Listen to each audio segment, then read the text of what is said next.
Guys, look at your PDF. It's very important. All right, so I quote in the beginning of this the passage that we read this past Shabbos. Zachor, right? Amalek? Nafochu and Amalek. Kill them all. Metallica, yeah. Kill them all. Forgive me. Sure. I want to focus, on this idea of, it says remember. There's this idea of remembering. A few times remembering, right? Memory, remembering. In the Pesukim, right? Remember what Amalek did to you on the road. On the road to where? Where were we going? Out of Egypt. But where were we going? To Eretz Yisrael. No, before Eretz Yisrael. Har Sinai. Har Sinai. Har Sinai, we're coming Am Yisrael. We learned this a few weeks ago. Am Yisrael. And Amalek's trying to stop us from becoming Am Yisrael. Right? We're children of Jacob on the way out of Mitzrayim, but at Har Sinai we come Am Yisrael. We get rules and instruction and the blueprint and the architectural structure of the whole universe. And Amalek doesn't want any of that. We're going to go into why. Right? And then it commands us not to wipe them out only. Obviously, we have to wipe them out, right? The question is, who's Amalek? Right, we can go into that. Right? What's that? Anti-Semites. There's anti-Semites and there's anti-Semites, right? There's anti-Semites that just don't like us, right? It's how anti-Semitism works, and Amalek is like, it's very... It is. I think Amalek's the extreme version of anti-Semitism. I agree with you. There's definitely an overlap. Shape-shifting and... For sure. All that. For sure. It's a mind virus. It's totally nuts, right? Yeah. All right, so we understand that it's all built around this idea of memory. And what's very fascinating is what are we commanded to do? Wipe out the memory of Amalek. Right? We're commanded to wipe out the memory of Amalek, and what are they trying to do to us? Wipe us out. Wipe us out. We're trying to genocide each other. Yeah. Tribal war. It's the most epic battle Of all time, right? Question is, okay, so we're going to get into who's Amalek, even though, right? Fine. It's funny because they also say, remember what Amalek is to you. It's you. So there is a part of remember and there is a part of forget or erase the... Yeah, it's interesting, yeah. We have to remember what they did to us, we have to wipe out their memory. Odd, huh? No, it's a very good point. It's a very good point. It's excellent. No, it's excellent. We're gonna get into this in a second. Rabbi, I have a question. Like, why people need to listen to this in Beit Knesset? If this concept, like, people can study and learn, so why have? It's a very good question. And by the way, there's a very shatim. They say, okay, if you didn't hear it in Parshas Sachor, when you're listening to the Megillah, and he gets killed, right? Someone gets killed. Yay! You're b'diavad yotzi.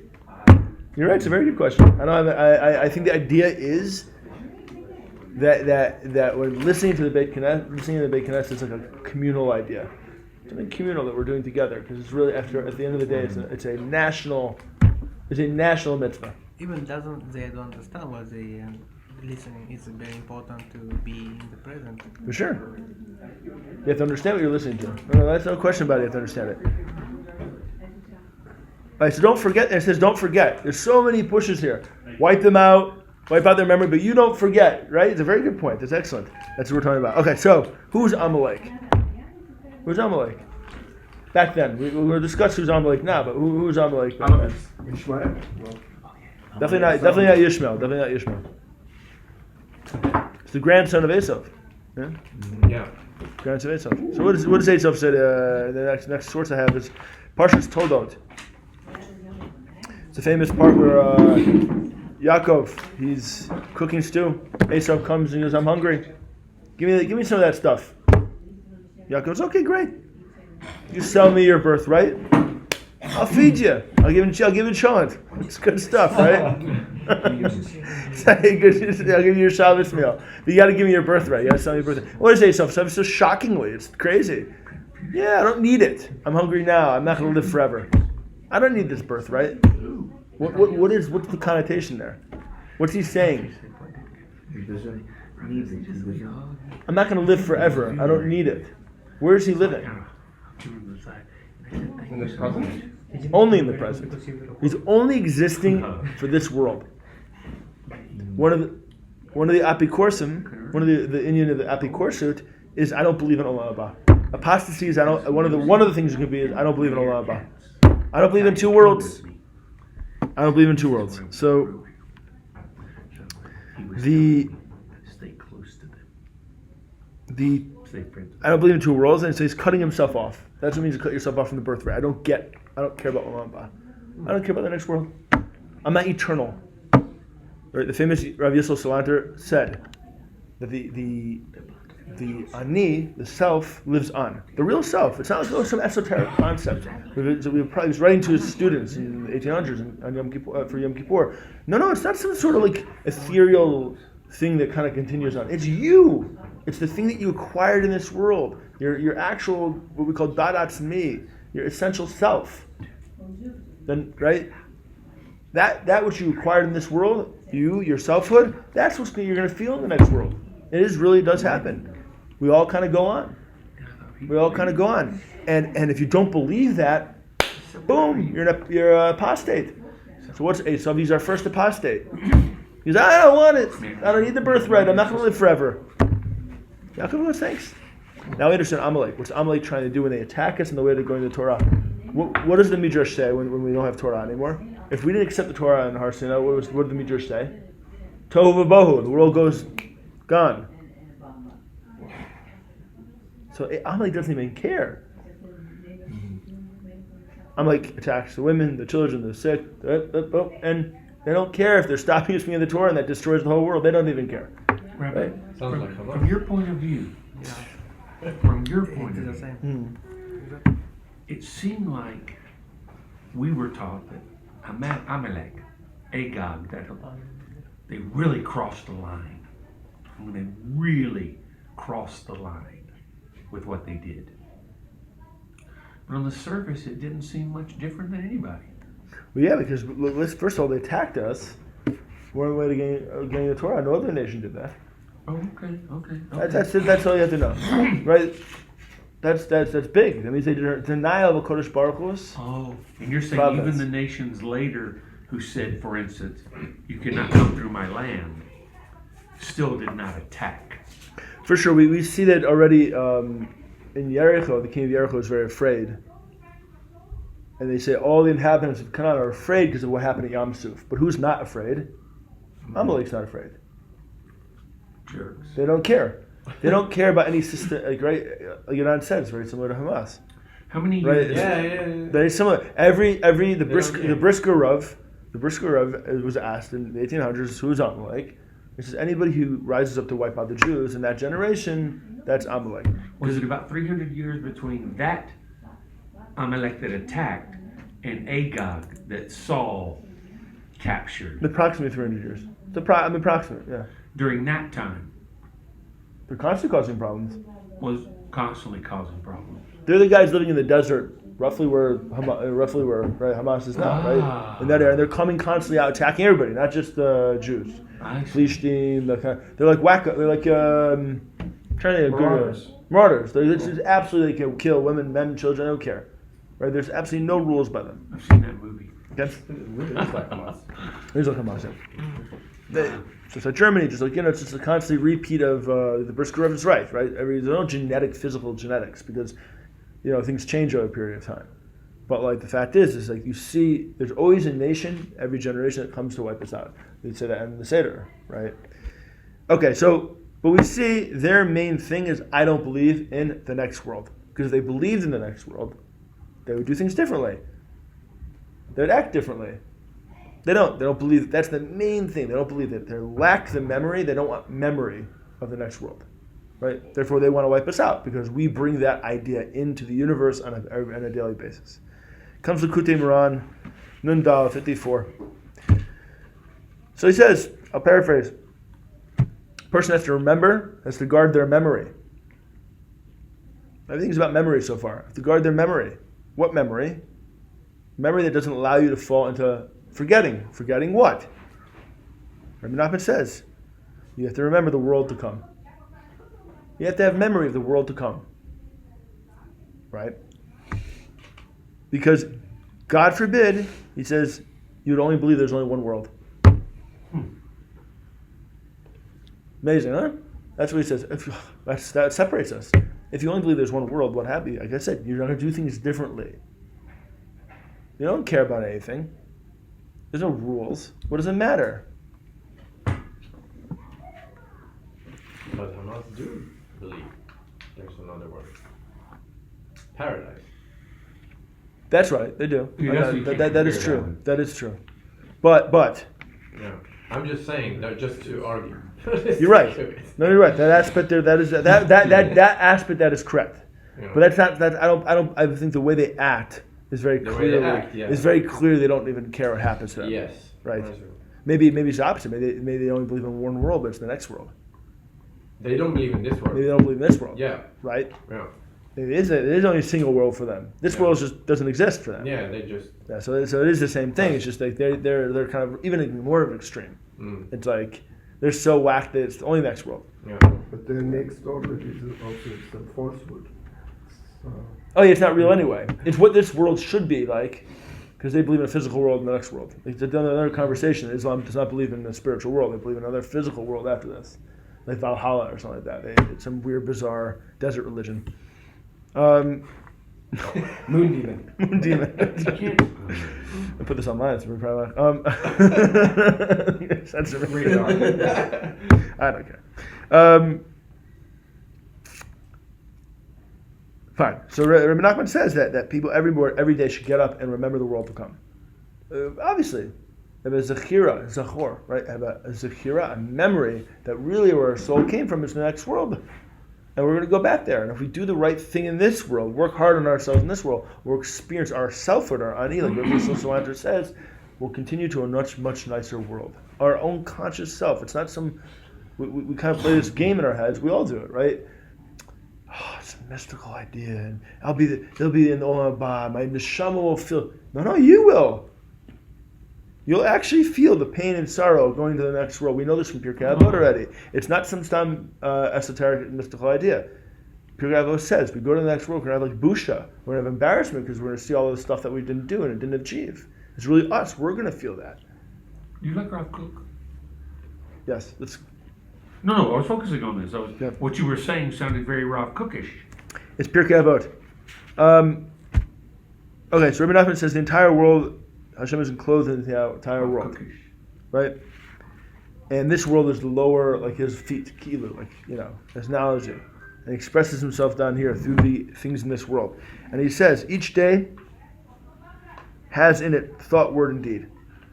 The Holy One, blessed be He, contracts His godliness, ad infinitum, boom, to the center point of the universe, which we live in. And Hashem arranges for each of us a thought, word, and deed, right, for that particular day, that particular person, that particular place. Each one of us experiences Hashem's message every moment. If we open our eyes, we'll see it. And if we open our eyes, we'll be drawn close to serving Him. Which Kodesh Baruch Hu, Rabbi Nachman saying Kodesh Baruch Hu is speaking to us through the universe. There's two worlds. There's the world we see with our eyes, and the world we have to put together behind the curtain. Right? There's a purpose to everything. There is no happenstance. It's all here for us. And he goes on in Likutei Moharan, the first lesson of Likutei Moharan. He says, a Jew, should always look into the inner intelligence of everything in the universe to see God's wisdom and inner intelligence in every single thing. Right? To see the pattern of God in everything. That's our job. Good so far? Okay, now we'll tighten the whole thing up. So, what happens? 3rd chapter, 7th verse, very famous, Megillah Esther. Haman takes the Purim, the poor. Actually, he doesn't do it. His assistant does it. You can see it in Psukim. He doesn't take it. And it was every day. It was every day and every month. It was cast in front of him until it got to Adar. And he's voila, got it. That's what we'll pick. Random, right? For Haman, that's random. He's he's Amalek. He picks a lottery. He doesn't just pick a month. He wants to be random because there's all happenstance for Haman. There's no God. There is nobody running the universe. You really believe that? Well, yeah, he wanted everybody to bow down to him. He was God as far as he was concerned, right? I'm like, man. So we finally see this idea of a lottery, Purim, poor. Bereshit, it says, Vigaresh et Adam v'yishkan, I'm doing it on Hebrew on purpose, Mikedem the Gan Eden, right? The Adam was taken out of Gan Eden, right? And he dwelt east of it. And what was placed there in his path? The Kruvim. The what? The Kruvim, little cherubim. Right, Oh, cherubim. chair. At the entrance to Gan Eden. And what else? This is the key point. Ve'et lehet cherev hamitapechet. Right? The flipping over sword. The fiery sword that flips over was placed in the path of Gan Eden. Right? Hafuch. The first time, right in the beginning, we see this reference in the Torah to an olam hafuch, an opposite world. Right? We leave Gan Eden, we're kicked out of Gan Eden. The world is not the way Hashem intended it to be. That's the rule. It's not. Imagine this being literal. What is? What you're describing. Of course, it's literal, but it's also meaning to it I too. can see it literal, but so many people claim it's just like a metaphor. It's Could be, but why can't it be lyrical, both? Why can't it be both? mystical. But it seems literal. I look at it as literal. I mean, it could be both though. It could be metaphor and literal. But you don't think Adam was I didn't say I didn't. I didn't say I didn't. I'm just saying it can be both. You can have the Torah is written on different levels, right? There's a literal point to it, and then the literal point also has meaning behind it because it's written in story form. Is that the Pardes concept? Correct. Yeah. So lishmor the derech Eitz Chaim. What is the derech Eitz Chaim? Eitz Chaim is Torah. Eitz Chaim is the is the connection of Kodesh Baruch Hu. Right, it's everlasting life. It's really what we're supposed to be here for. What's blocking it? This flipping over sword, right? Rav Nosson of Breslov says this is hinting to the idea of what he calls Hechle Tamura, the exchanging chambers. Tamura is a type of korban which you can exchange. It's a Tamura to exchange, and that means the world is a world of exchanges. Good is bad, bad is good, up is down, down is up. Everything's all backwards. That's Purim. Purim is the ultimate backwards holiday. Everything's up, down, left, right. Hashem's not even mentioned in the Purim. But it's supposed to continue when Well, Mashiach comes. there's a reason why, right? There's a reason why. And we're going to get to that. So we were driven out, and this ever-turning sword, this ever-flipping sword, this upside-down sword, right, was blocking our way always back to Gan Eden. So it's our first idea that we have an upside-down world, the world that doesn't make any sense. So it says in Esther, first pasuk of the 9th parah, right? And it says this very famous thing: we're about to be destroyed by our enemies. We all know this. Nafochu, boom, the opposite happens. Right? They're about to kill us, and because there's two decrees at the same time. There's one decree to go kill the Jews, and Achashverosh sends a decree to go arm yourselves. Like Donald Trump sends us a bunch of bombs. Right? He's like Achashverosh, he sends us a bunch of bombs. Because boom.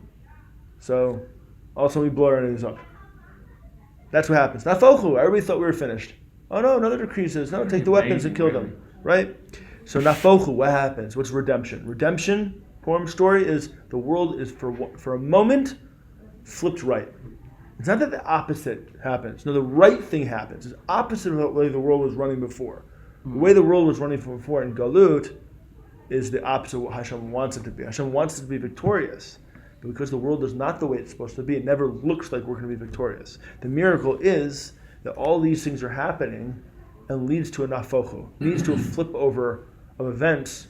And the nafochu is the miracle. The nafochu is the flipping over to a world that is where for a moment we can see the miracle, Hashem's hand. That's what's going on. Go ahead. Hasn't there been other moments like that? For sure. Before? For sure. But not nafochu. Such as? Not enough focus. Open miracles. Not enough focus. Mitzrayim is all about open miracles. Why does Purim continue on after the Mashiach comes? What's the hint? What is it hinting to? Well, hinting to celebrate love God. But why is that singled out? Why is not the other Hagim? It doesn't mean the other Hagim aren't going to exist. It means that Purim is a special place when Mashiach gets here. It symbolizes his coming because everything. Nafochu is the idea that it's not that Mashiach comes where the sea's going to split again. It's that the deeper idea. It's a deeper concept. Purim itself is deeper than Mitzrayim, because Purim requires us to see behind the veil. And Am Yisrael saw behind the veil of Hashem's hiddenness in the world in a way we couldn't do in Yetziat Mitzrayim. You understand? We were on a higher level after Purim. Because what's a higher level? We don't need an open miracle. I'm on a higher level. I can see Kodesh Baruch Hu's hand in normal events. That Hashem runs the world even without open miracles. Then of course that generation's in a higher level. It's not even mentioned. Not even mentioned, but it's all over the place. Nafochu. The Nafochu, right? It's a mapecha, the same world, revolution. Mashiach is a revolution. Mashiach is a Nafochu, right? It's going to come, just the curtain's going to be drawn, boom, and it's not going to be who we think it is. It's going to be some completely different situation, and boom, there it is. And there's the dots. What does it mean Purim's going to continue on? That's a big deal. It means the idea, the concept that Purim works on, a miracle within Teva, within nature, that idea continues on. It's just our eyes will be open with true das, and we'll be able to see Kodesh Baruch Hu's hand in every single thing we're doing. The world will stay the same. We'll see Hashem's hand in everything, unlike the first time around. Okay? Not to be like a downer, but is there a polar opposite of that action? You don't see Hashem's hand in everything.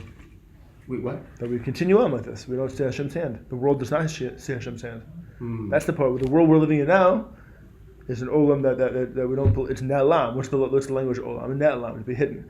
Hashem is hidden in the world. That's what the world is. A hide to Hashem. Our idea, we have to see with our eyes, like Jews, and say, no, Hashem's running every little event in my life. That's the miracle. That's the real miracle. Is there something spiritual or, excuse my language, Hashemish about the fact that this is the first generation that had men and women of such enormities of wealth? Which generation? Is there this right now, is there something about that that's proof of or opposite of what Hashem wants? No, He wants us to have wealth. I don't think that's an issue. So the fact that there's $1 trillion companies and I don't know about that. bazillion dollar men. We'll get to that in a second. You know, actually, we'll get to that in a second. Actually, it's in here. The answer to your question's in here. Fine. So we have Nafochu. Gemara Pesachim. There's a Steinsaltz edition, so you'll see it. There's like the filler. You know, like Steinsaltz has these like What is it? the bold words of the actual Gemara, and then they have like the Steinsaltz? non-bold words that he's filling in. None. When they do the English, not the Hebrew, obviously. So it says, Pesachim, the 50th daf. Rav Yod, they're talking about Olam Haba, what Olam Haba is going to be like, and there's different opinions. And they bring in this story. Happens to be a very famous story. Rav Yosef, it's the story talking about Rav Yosef, son of Rabbi Yoshua ben Levi, that's a Tana at the time in Eretz Yisrael. And he became very ill, Rav Yosef. And he was about to die. And when he returned in good health, he came back to the land of the living. And his father asked him, "What did you see when you were about to die?" He said to him, "I saw an inverted world, an opposite world. An inverted world. Those above, those on the top, in this world, were below in the next world." Right? The guys, the $1 trillion companies, Elon Musk, right? They're in the bottom in the next world. They're not on the top. And the people on the bottom of this world, they were above. The simple people. They're just doing what they're supposed to do. All those people that I just mentioned are focusing on this world. All their wealth is focusing on this world. It's not like, they're rich and they give a lot of their wealth to like Torah learning, things about Olam Haba, things like helping people develop and grow like to a more spiritual, enlightened state. No, they're worried about making this world a better place, right? Even though this world is a place we don't live in that long. And that's the big challenge. I think so. And he says, what does his father say back to him? "My son, you have seen a clear world." Huh. Who's he saying this to? He's saying to his son that almost died. And he came back, his son saw this opposite world. Wow, the world, the people in this, right? Wow, you saw clearly, you saw the world the way it's supposed to be. Olam Haba, everything is clear, right? Everything is clear. The people that did the mitzvahs, Jew, not Jew, people are, right? They got a better place than the people that don't really care, right? So how are we supposed to deal? What's the connection between Purim and this idea? What's the connection besides the Nafochu?